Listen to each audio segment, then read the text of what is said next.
തിക്കുറിശീനെ അറിയില്ലേ? തിക്കുറിശി നല്ല നടനാ അല്ലേ? പക്ഷെ അദ്ദേഹം പാട്ടെഴുതിയതറിയോ? അദ്ദേഹം എഴുതിയ പാട്ട് നല്ല സുന്ദരമായ പാട്ട് എഴുതും. അദ്ദേഹം എഴുതിയ പ്രശസ്തമായൊരു പാട്ടുണ്ട്. കാർ കൂന്തൽ കെട്ടിനെന്തിനു വാസന തൈലം. കേട്ടിട്ടുണ്ടോ? കാമുകിയുടെ ഭാര്യയുടെ മുടിയെ വർണ്ണിക്കുക.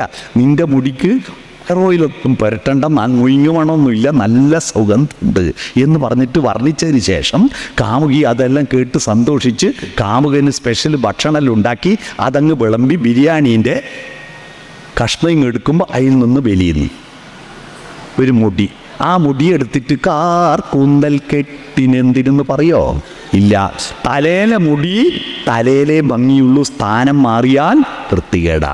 ഒരു വസ്തുവിൻ്റെ മൂല്യം നിശ്ചയിക്കുന്നത് ആ വസ്തുവിൻ്റെ വിലയല്ല, അത് നിൽക്കുന്ന സ്ഥാനവും അത് നിൽക്കുന്ന അവസരവുമാണ്.